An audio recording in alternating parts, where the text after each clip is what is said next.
I think we'll enter into the era of asking companies, both private and government, to contribute in the way that we mandated in the bill.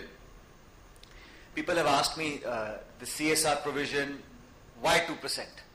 Why not 1.5%? Why not 3%? Why some of the government companies have to do 5% of their net profits?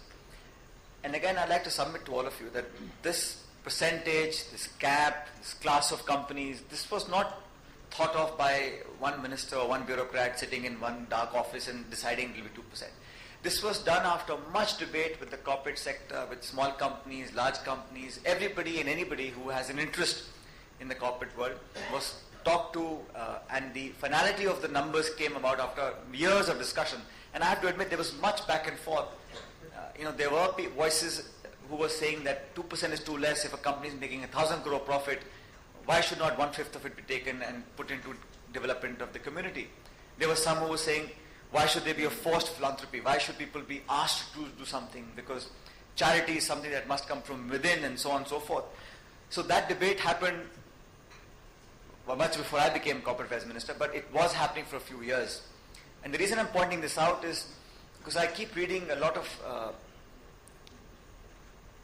statements and news items that appear in the media, and discussions and debates that happen. And there are people with multiple views, we have to admit. But the final point I'm attempting to make is that after having all those debates and discussions in a very vibrant democratic setup that we have, where everybody has an opinion, and CSR has certainly evoked very strong reactions on all sides, I think we have to, in the end of the day, live with the fact that the people of India, through its parliament, have spoken. There is now a bill that has been made into law. How best can we contribute to make this provision, this statute, a reality on the ground? There are many laws that we pass, and the true value of executing that law will depend upon how much contribution people are willing to make willingly and effectively. No law is successful, especially the CSR provision of the Companies Act, if the corporates are not willing to participate.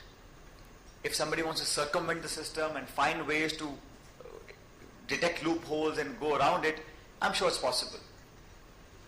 Well, I have complete faith that companies in India who have for the last 60 years been doing seminal work in the area of CSR will continue to do so.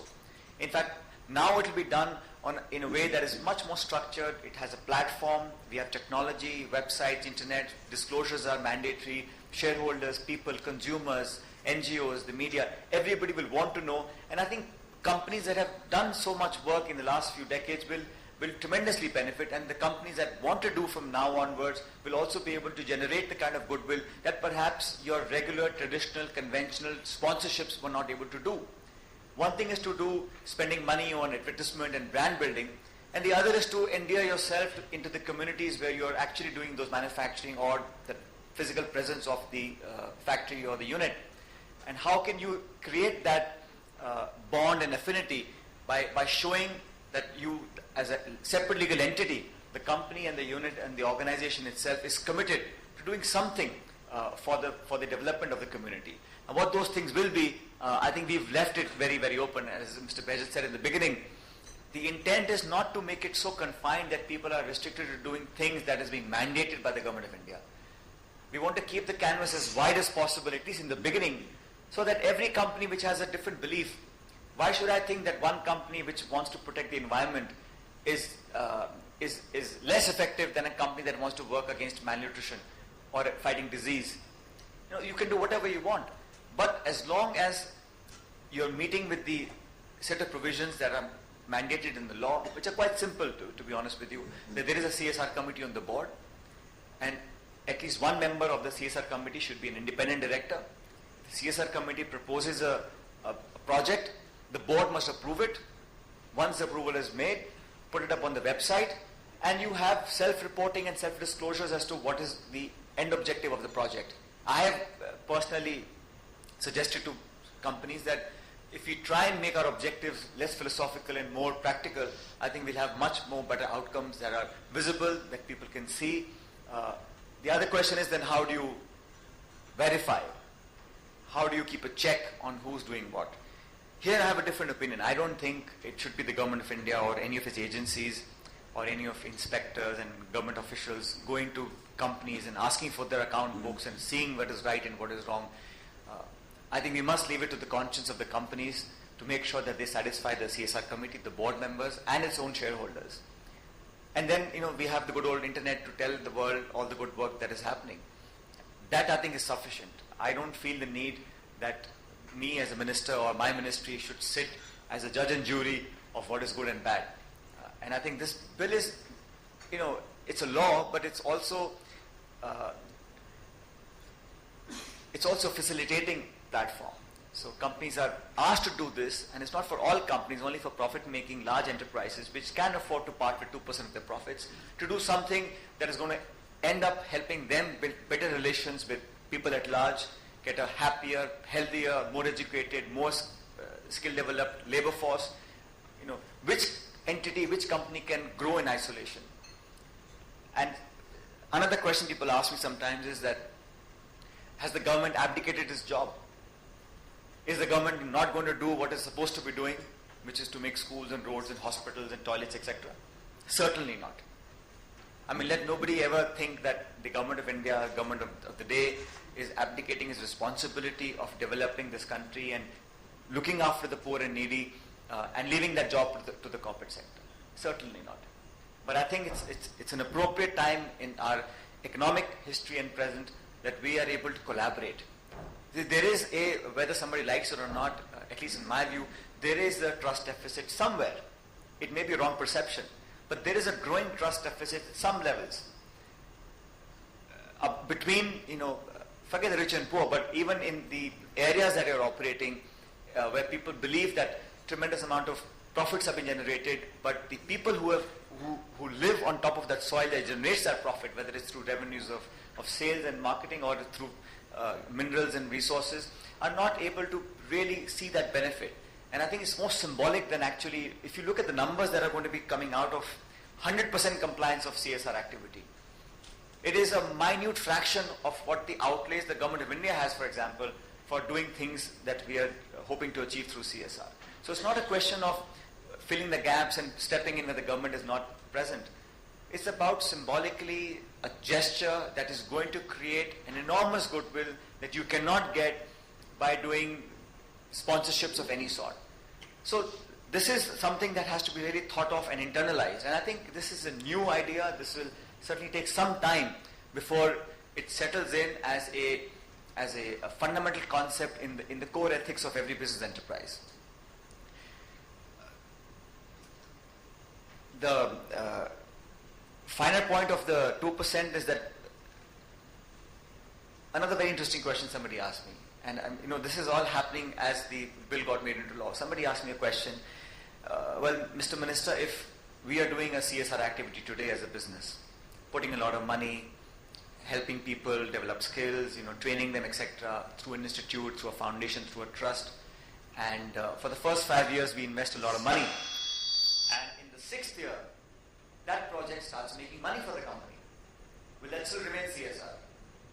Now it's a very valid question, because you're doing development of skills, whatever you want to do, and you invest money for the first half a decade, but eventually that project, because it's so liked and appreciated, it starts generating turnovers which may end up more than the cost. That means the project becomes profitable. Now I didn't have the answer straight away, but my initial reaction was, well, if the CSR committee on the board feels that by investing 2 rupees in a project, you're making 3 rupees, and you still think it's CSR, but let the board say that it's okay. Let the shareholders approve it. I'm not going to say don't do it, because you actually are developing some skills, or you're making something that's going to benefit the people of that area. But that's 5-7 years. I said, let me deal with what we have today. Let's worry about 5 years after we reach 5 years. But these are all interesting questions which I think need to be talked about. Somebody else also asked me another question about, if you go out and give banking facilities and education facilities into rural areas, tribal areas where people have not had the access or infrastructure to do so, will that not count as CSR? Because you're giving people, an enriched life, a healthier life. And if you charge them a little bit of money, so what? It's still helping them develop their livelihoods.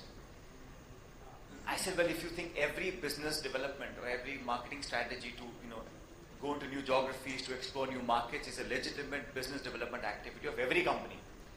If you think all of that is CSR, then you put 98% as CSR and you put 2% as profit.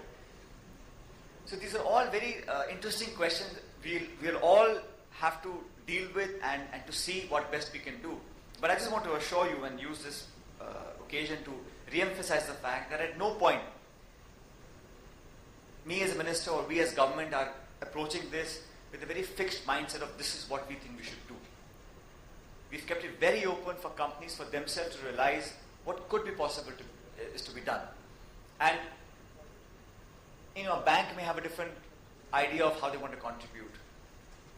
A company that makes ball bearings, for example, wants to do something else. So we want to leave it as open as possible.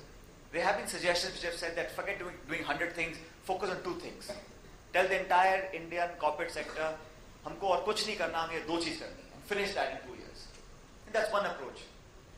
But I don't think in India, the systems that we have, it's correct to really be that restrictive and saying this is all that you can do. We've left it open. We made it self-reporting, self-compliance. We're using technology to have disclosures. We're not mandating things. We're not using government inspectors to go and sit on top of the corporate offices, headquarters and say, well, show me your books of accounts and I want to see photographs, etc. So that we've left as open as possible. But even the rules that are being framed will be done in as open an environment as possible. In a few weeks' time, you'll have them on the internet. I urge all of you to have a look at it and comment and suggest. And we'll be more than happy to take in as many suggestions as possible, try and inculcate as many views as possible to make sure that this provision becomes as effective as possible. The reason why I'm saying this is that I can be prescriptive. Bureaucrats and politicians can get together and say, this is what you have to do. But then there is no guarantee that it will succeed. And the attempt is to make sure this provision is actually successful, that we are seeing some benefits of it, in a few years' time. I'm fully confident that not just money, and I think it's the easiest part of doing CSR is writing a check. You give this much check to a trust or a relief fund or a foundation, the job is over. That's not the intention. Intention is that how you use that money to make this country, make our communities, make India, hopefully a better place to live and work, where people feel more comfortable and more confident in their own lives. That's the intent of why this bill was made, why the law was passed, and I think nothing will succeed without the fullest cooperation of the Indian corporate sector.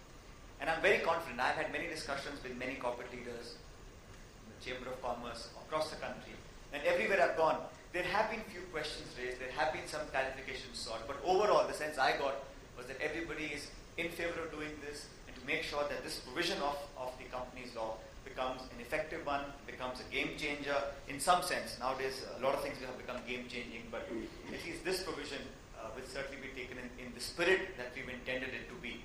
And I wish everybody at IDFC certainly to go ahead and carry on the good work that you've been doing. And we are happy and open to any and all suggestions that you all have to make. Thank you very much, and thank you for listening to me.